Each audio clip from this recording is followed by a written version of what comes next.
Bienvenue dans The Deep Dive. Aujourd'hui, on se penche sur une quête qui nous concerne absolument tous, la recherche du sentiment de sécurité. Ah oui, C'est un besoin fondamental, mais qu'est-ce que ça signifie vraiment, au-delà de, disons, l'absence de danger physique? c'est une question essentielle. Qu'est-ce qui fait qu'à un moment on peut enfin souffler?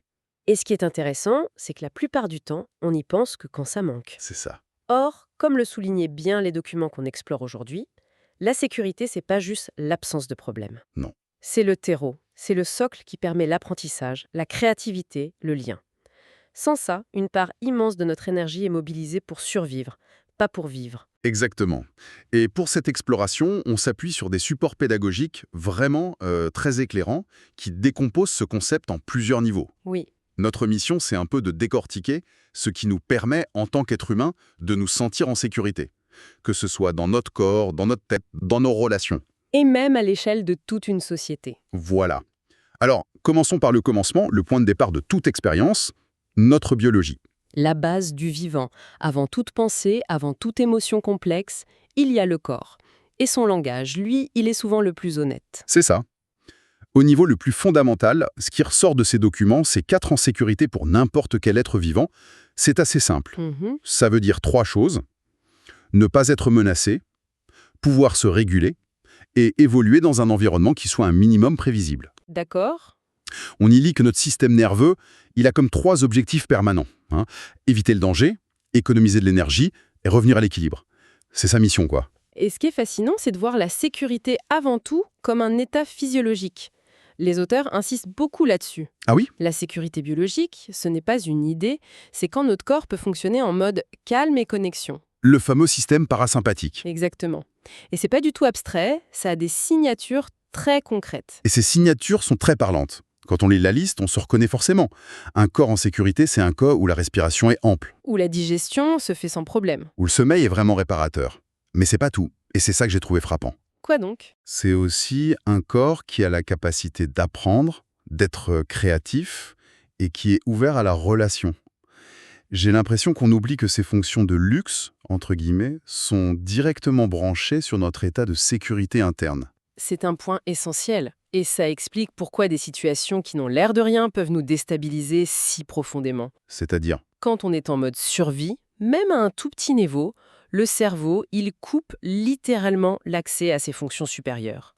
On ne peut pas avoir une idée géniale ou ressentir de l'empathie sincère pour quelqu'un si, au fond, notre système nerveux scanne l'horizon à la recherche d'un tigre imaginaire. je vois. Le corps ne ment pas. Une digestion difficile, un sommeil agité, une irritabilité constante, tout ça, ce sont des signaux que le système est en alerte, même si la menace n'est pas consciente. Donc, si je comprends bien, mon mal de ventre chronique avant une réunion importante, c'est pas juste du stress. Non, C'est mon corps qui me dit littéralement « je ne me sens pas en sécurité ici c'est une lecture tout à fait juste. C'est le langage premier du vivant. Et ce langage corporel, il nous amène directement à la couche supérieure, notre sécurité intérieure, émotionnelle et psychique. ». Les deux sont indissociables. Complètement. Oui, et c'est là que ça devient vraiment complexe et passionnant. Si la sécurité du corps est une condition, qu'est-ce qui fait qu'on se sent en sécurité dans sa tête et dans son cœur? Les sources parlent de plusieurs conditions, et il y en a une qui m'a particulièrement interpellé. Laquelle? C'est le droit de dire non sans craindre de perdre le lien. Ça semble presque contre-intuitif dans beaucoup de nos relations.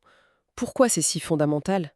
Que par peur de la réaction de l'autre, La colère, le rejet... ou même juste la déception, alors le lien n'est pas basé sur la liberté, mais sur la contrainte. Et ça, mon système nerveux le sait. D'accord. Pouvoir dire non et voir que le lien résiste, que l'autre l'accepte, c'est une information capitale pour notre cerveau. Ça lui dit « Ok, ici je peux être moi-même sans être en danger ». C'est l'antidote à l'hypervigilance. Et en plus de ce droit de poser ses limites, les auteurs mentionnent aussi le droit de ressentir sans être jugé, de s'exprimer sans être attaqué. Et de se tromper sans être rejeté. Voilà. Quand tout ça est réuni, on peut parler de sécurité psychique. Oui, et le concept qui unifie tout ça, c'est celui de la cohérence. C'est une des idées les plus fortes de ces documents. La cohérence. La sécurité psychique naît de la cohérence entre 4 éléments, ce que je ressens à l'intérieur, ce que je dis à l'extérieur, ce que je fais, et la manière dont l'environnement répond à tout ça. D'accord. Alors, pour voir si j'ai bien compris, Si je me sens triste, que je le dis à un ami, que je me permets de pleurer, et que cet ami me console ou simplement m'écoute avec bienveillance, Mhm. là, il y a cohérence. Ton système se calme, L'alignement est parfait. précisément. À l'inverse, imagine la situation inverse. Tu ressens de la colère face à une injustice au travail. Tu l'exprimes calmement. Et ton manager te répond Non, vous ne devriez pas ressentir ça, vous exagérez. Ah oui, là... C'est une rupture de cohérence violente. Ta réalité intérieure est niée. Le mensonge, le déni, la minimisation, ce sont des agressions symboliques qui, même sans menace physique, sont perçues par le corps comme un danger immense. Parce que le monde ne fait plus sens. Exactement. Et un monde qui n'a pas de sens est, par définition, insécurisant. Et cette réponse de l'environnement, dans 99% des cas, c'est la réponse d'un autre être humain. Tout à fait. Ce qui nous amène logiquement au niveau suivant, la sécurité dans nos relations. On n'est pas des îles, notre sécurité dépend fondamentalement des autres. C'est un besoin vital, ce n'est pas une option. Notre système nerveux est câblé pour chercher la sécurité dans le lien. Ah oui, Un des auteurs utilise une métaphore puissante.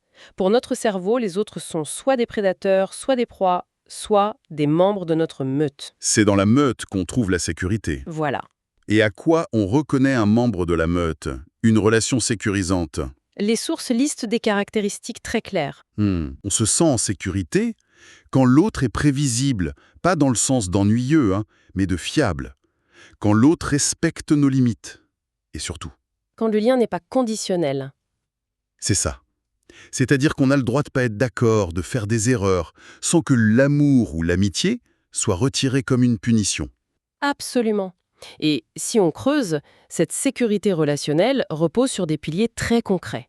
On y trouve la fiabilité, la bienveillance, la vérité émotionnelle Cet alignement dont on parlait, et un pilier souvent sous-estimé, la capacité à réparer après un conflit. attendez, la réparation, c'est plus important que l'absence de conflit? Ah oui, bien plus. Les conflits sont inévitables, et même sains.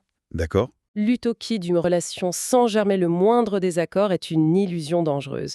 La vraie sécurité ne vient pas de l'absence de rupture, mais de la confiance que si une rupture se produit, on a les outils et la volonté de réparer. Savoir dire « je suis désolé, j'ai eu tort ». Et l'entendre en retour, c'est ça qui tisse la confiance la plus profonde. C'est ce qui dit à notre système nerveux « Ok, même quand ça va mal, on reste connecté ». C'est fascinant de voir comment des pratiques, comme les cercles de parole ou les espaces sans jugement, ne font finalement que recréer artificiellement ces conditions. C'est exactement leur fonction. Ils posent un cadre qui garantit cette sécurité de base pour que la parole authentique puisse émerger.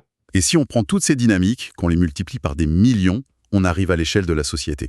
On baigne tous dans une culture qui peut être... Soit sécurisante, soit profondément anxiogène. Comment les sources décrivent une société qui génère de l'insécurité? Elles en dressent un portrait assez précis.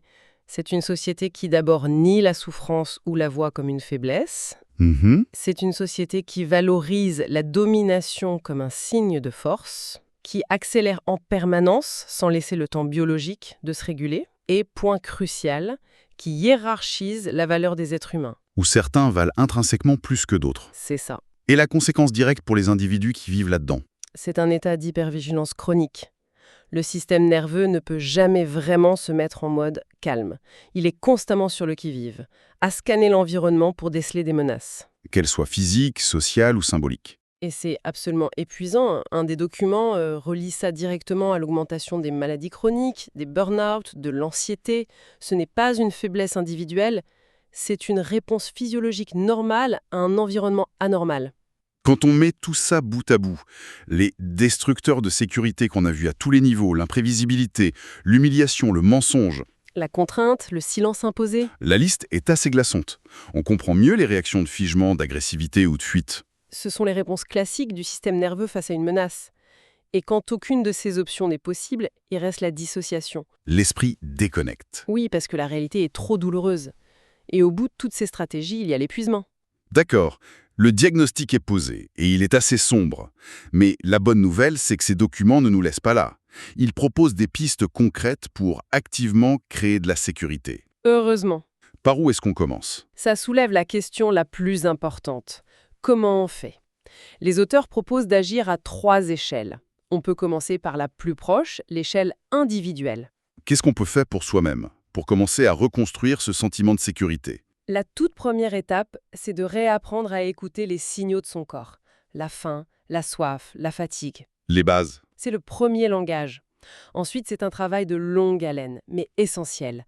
Apprendre à respecter ses propres limites et à dire non. Ralentir est aussi une action concrète, même 5 minutes par jour, pour permettre au système de souffler. Et ralentir. C'est probablement le conseil le plus simple et le plus difficile à appliquer dans notre monde. C'est certain, mais c'est une nécessité biologique. Et enfin, à ce niveau, il y a l'idée de restaurer sa propre cohérence, essayer d'aligner ce qu'on ressent avec ce qu'on dit et ce qu'on fait. D'accord pour l'échelle individuelle, passons maintenant à nos relations, en famille, en couple, au travail. Comment on peut être un créateur de sécurité pour les autres? Là, les actions sont très tangibles. La première est de poser un cadre clair, dire ce qui est acceptable et ce qui ne l'est pas. Les limites? Exactement. La deuxième, c'est de nommer les émotions, les siennes et celles des autres, sans jugement. Juste, je vois que tu es en colère, au lieu de calme-toi. Et troisièmement, réparer les ruptures, savoir s'excuser sincèrement. Qu'est-ce qu'une bonne excuse, selon ces recherches? Parce qu'on entend souvent des « je suis désolé si tu l'as mal pris ». Exactement. Ce qui n'est pas une excuse, mais un blâme déguisé. C'est ça. Une vraie réparation, c'est reconnaître son impact sur l'autre, sans justification. Quand j'ai fait ça, je comprends que ça t'est blessé et j'en suis désolé. C'est simple, direct. Enfin, écouter sans chercher à corriger et renoncer à vouloir avoir raison à tout prix. C'est un sacré programme. Et si on monte d'un cran, à l'échelle collective, on a souvent l'impression d'être impuissant, mais les sources suggèrent quand même des pistes. Oui, et elles sont d'ordre politique et culturel. La première est de protéger activement les plus vulnérables. Une société se mesure à la façon dont elle traite ses membres les plus fragiles. C'est un bon indicateur. Une autre piste est de valoriser la coopération autant, sinon plus, que la compétition. Et un point très fort, reconnaître les traumas collectifs, ne pas faire comme s'ils n'avaient pas existé. Les nommer, c'est le début de la réparation à grande échelle. Tout à fait. C'est un changement de paradigme complet. Alors, si on devait condenser toute cette exploration en une seule idée forte, quelle serait-elle? Il y a une phrase dans ces documents qui synthétise vraiment le cœur du message. Une phrase à méditer. Elle dit La sécurité ne naît pas du contrôle, mais de la fiabilité, de la vérité et du respect du vivant. c'est puissant parce que ça va à l'encontre de notre réflexe de vouloir tout contrôler pour se sentir en sécurité. Tout à fait. Le contrôle crée de la rigidité, de la peur. La fiabilité, la vérité et le respect, au contraire, créent de la confiance et de la souplesse. C'est un écosystème. C'est ça, le mot est juste. Et ce qu'il est essentiel de retenir, c'est que tous les niveaux dont nous avons parlé, biologiques, psychiques, relationnels, sociaux, sont indissociables. On ne peut pas durablement se sentir bien dans sa tête dans une relation toxique ou être calme dans une société qui génère de la peur. Tout est lié. Chaque action positive sur un niveau a des répercussions sur tous les autres. Pour conclure, ces sources nous invitent à voir la sécurité non pas comme un état statique, mais comme quelque chose à cultiver, comme un jardin. Oui, ça demande de l'attention, des gestes réguliers. Et ça nous laisse avec une question pour la suite. Si l'on ne pouvait faire qu'un seul geste aujourd'hui pour rendre un de nos environnements familial, amical ou professionnel un tout petit peu plus sécurisant pour quelqu'un d'autre, quel serait ce geste?